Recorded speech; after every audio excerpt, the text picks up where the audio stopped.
کو کچھ تسبیح پڑھتے ہوئے دیکھا ہے، کیا نماز کے بعد کوئی خاص تسبیح ہوتی ہے پڑھنے کی یا پھر کچھ بھی پڑھ سکتے ہیں؟ عبداللہ کراچی سے، کچھ بھی پڑھ سکتے ہیں لیکن جو سنت تسبیح ہے وہ پڑھنی چاہیے۔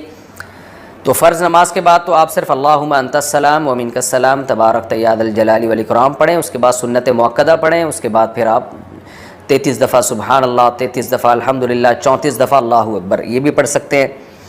یا 33 دفعہ سبحان اللہ، 33 دفعہ الحمدللہ، 33 دفعہ اللہ اکبر، اور ایک دفعہ پھر لا الہ الا اللہ وحدہ لا شریک لہ لہ الملک و لہ الحمد وہو علی کل شیء قدیر یہ بھی پڑھ سکتے ہیں۔ اللہم لا مانع لما اعطیت ولا معطی لما منعت ولا ينفع ذا الجد منک الجد یہ بھی، آیت الکرسی بھی۔ اس کے علاوہ بھی تسبیحات ہیں، بہت سی مساجد میں آج کل وہ لٹکی بھی ہوتی ہیں، سعودی عرب میں تو خاص وہاں مسجدوں میں اس کا اہتمام ہے کہ سنت تسبیحات میں نے تو ہر مسجد میں دیکھی ہیں، تو بڑا اچھا عمل ہے یہ۔ تو مسجد والوں کو چاہیے کہ وہ تسبیحات جو معمولات اور وظائف نبی صلی اللہ علیہ وسلم فرائض کے بعد پڑھا کرتے تھے وہ لکھ کے لگا دینے چاہیے تاکہ لوگ ان سے یاد کر لیں، ورنہ یہ تسبیحات تو نبی کا معمول تھا، یہ پڑھا کریں۔ فرض کے بعد سنت میں کتنا وقفہ کیا جائے؟ نماز کے بعد جو مسنون اذکار ہیں وہ ہمیں فرض کے بعد پڑھنے چاہیے یا سنتیں مکمل کرنے کے بعد؟ نیز فرض اور سنتوں کے درمیان کتنا وقفہ ہونا چاہیے؟ اقبال احمد مقبوضہ کشمیر سے۔ جناب اقبال بھائی، اس بارے میں دو قول ہیں علماء کے۔ بعض علماء جن میں زیادہ تر عرب علماء ہیں ان کی رائے یہ ہے کہ فرائض کے بعد تسبیحات پڑھنی چاہیے، 33 دفعہ سبحان اللہ، 33 دفعہ الحمدللہ، 34 دفعہ اللہ اکبر، اور اس کے علاوہ بھی جو وظیفے ہیں احادیث میں اللہم لا مانع لما اعطیت ولا معطی لما منعت ولا ينفع ذا الجد منک الجد، اسی طرح آیت الکرسی ہے، اسی طرح اللہم انت السلام و منک السلام تبارکت یا ذا الجلال والاکرام، یہ سارے وظائف فرض کے بعد پڑھیں، پھر اس کے بعد آپ سنتیں پڑھیں۔ یہ عرب علماء کی رائے ہے۔ ہمارے ہاں جو بر صغیر کے علماء ہیں ان کی رائے یہ ہے کہ فرض نماز کے بعد آپ صرف اللہم انت السلام و منک السلام تبارکت یا ذا الجلال والاکرام اتنا پڑھیں اور پھر آپ سنتوں میں مشغول ہو جائیں۔ سنتوں میں اور فرائض میں زیادہ تاخیر ٹھیک نہیں ہے، کیونکہ سنتیں فرائض ہی کا گویا کہ اس کے کا بقیہ ہیں، اس کی تکمیل کا ذریعہ ہیں، تو ان میں زیادہ تاخیر ٹھیک نہیں ہے۔ اور پھر سنتوں کے بعد آپ یہ وظائف پڑھیں، 33 دفعہ سبحان اللہ، اور جو بھی آپ نے دعا مانگنی ہے سب کچھ اس کے بعد ہوگا۔ دونوں کے دلائل ہیں جس کا میں خلاصہ بیان کر دیتا ہوں۔ جو عرب علماء جس طرز پہ عمل کرتے ہیں ان کی دلیل وہ احادیث ہیں، صحیح احادیث ہیں جن میں رسول اللہ صلی اللہ علیہ وسلم نے فرائض کے بعد ان وظائف کے پڑھنے کا حکم دیا ہے۔ جیسے آپ نے فرمایا جو آیت الکرسی فرض نماز کے بعد پڑھے گا عذاب قبر سے محفوظ، اسی طرح آپ نے جو صحابہ کو حکم دیا کہ فرائض کے بعد یہ تسبیحات کرو، تو اس میں مکتوبہ کا لفظ ہے، صلاۃ مکتوبہ جو فرض نماز ہے اس کے بعد، تو وہ کہتے ہیں دیکھو اس سے تو پتہ چلتا ہے کہ فرض نماز کے بعد ہونا چاہیے، تو لہذا عرب میں یہ رواج ہے کہ وہ فرائض کے فوراً بعد پڑھتے ہیں۔ جو بر صغیر کے علماء ہیں، جو زیادہ تر فقہ حنفی کے علماء ہیں، ان کی جو رائے ہے وہ یہ ہے کہ صرف اللہم انت السلام کے بقدر ٹھہرا جائے اور اللہم انت السلام پڑھا جائے، باقی سارے وظائف سنتوں کے بعد۔ ان کی دلیل بھی بہت مضبوط ہے، صحیح ہے، مسلم کی حدیث ہے، حضرت عائشہ رضی اللہ تعالی عنہا فرماتی ہیں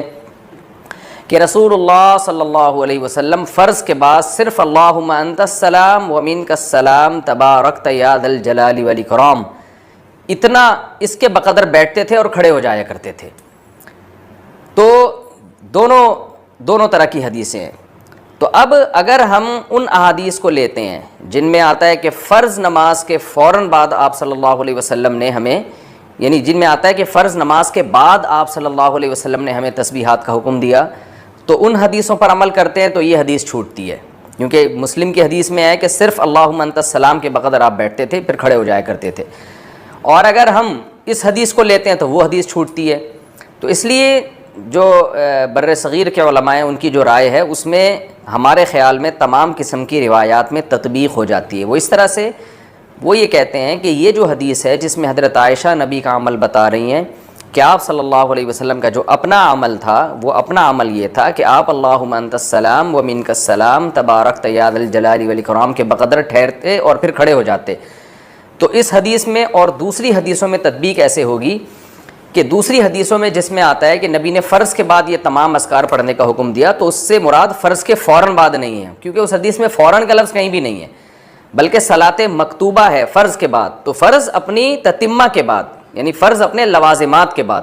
تو وہ اصل میں احتراز ہے ان نمازوں سے جو فرائض کے علاوہ ہیں, جیسے اشراق کی نماز ہو گئی, تہجد کی نماز ہو گئی. تو ان احادیث جن میں آتا ہے کہ آپ صلی اللہ علیہ وسلم نے ہمیں حکم دیا کہ فرض کے بعد ہم یہ تسبیحات پڑھیں, تو اس کا مطلب ہے کہ یہ اشراق کے بعد نہیں ہے, یہ اوابین کے بعد نہیں ہے, یہ تہجد کے بعد نہیں ہے, بلکہ فرائض کے بعد ہے. بعد کا مطلب کیا کہ فرائض جب اپنی تکمیلات اپنے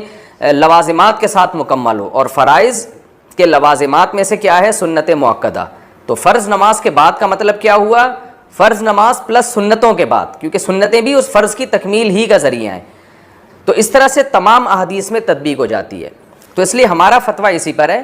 کہ یہ جو صحیح ہے مسلم میں حضرت عائشہ نبی کا عمل بتا رہی ہیں کہ آپ صلی اللہ علیہ وسلم فرض کے بعد صرف اللہم انت السلام کے بقدر بیٹھتے تھے اور کھڑے ہو جایا کرتے تھے. ظاہر ہے پھر سنتوں میں مشغول ہو جاتے آپ صلی اللہ علیہ وسلم. تو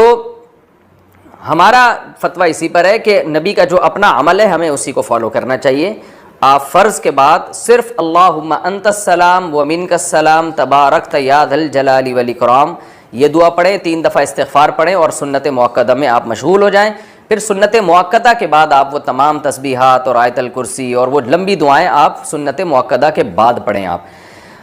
اور وہ بھی گویا فرض کے بعد ہی آپ نے پڑھی ہیں, کیونکہ فرض کے بعد سنتیں بھی اسی کا گویا ایک طرح کا اسی کی تکمیل کا ذریعہ ہیں. تو اس طرح سے تمام احادیث پر عمل ہو جاتا ہے. البتہ وہ نمازیں جن میں فرض کے بعد سنتیں نہیں ہیں, جیسے فجر اور عصر, اس میں آپ فرض کے فوراً بعد پڑھیں ہیں کیونکہ اس میں تو سنتیں ہیں ہی نہیں. اور یہ عمل خلفائے راشدین سے بھی ثابت ہے, ابو بکر اور عمر رضی اللہ عنہما سے بھی ثابت ہے کہ ان کے بارے میں بھی صحیح سند سے یہ بات ثابت ہے کہ وہ فرض نماز کے بعد تھوڑی دیر بیٹھتے تھے پھر اٹھ کے چلے جایا کرتے تھے. تو وہاں جیسے عرب میں یہ دستور ہے کہ وہیں بیٹھے بیٹھے فرض کے بعد وہ پوری تسبیحات پڑھتے ہیں اور پورے معمولات کرتے ہیں. تو حضرت ابو بکر اور عمر رضی اللہ عنہما سے جو ثابت ہے وہ یہ اس کے خلاف ثابت ہے کہ وہ سلام پھیر کے صرف اتنی تسبیحات یعنی اللہم انت السلام کے بقدر بیٹھتے تھے پھر کھڑے ہو جایا کرتے تھے, یعنی فوراً کھڑے ہو جایا کرتے تھے, وہ زیادہ دیر نہیں لگاتے تھے. تو خلاصہ یہ نکلا کہ ہمارے ہاں جس پر فتویٰ دیا جاتا ہے جو ہماری نظر میں دلیل کے لحاظ سے راجح قول ہے, کیونکہ یہ مسئلہ اختلافی ہے, اس میں کسی پر آپ تان و تشنیع نہیں کر سکتے. یہ نہیں کہ آپ کسی امام کو جا کے پکڑنا شروع کر دیں. تو راجح قول ہماری نظر میں یہی ہے کہ فجر کی نماز کے بعد اور عصر کی نماز کے بعد تو آپ جتنی چاہے لمبی تسبیحات پڑھیں, لیکن جن نمازوں کے بعد سنت مؤکدہ ہے تو اس میں صرف اللہم انت السلام کے بقدر آپ یہ دعا پڑھیں اللہم انت السلام بغیر ہاتھ اٹھائے, اور پھر اس کے بعد آپ سنت مؤکدہ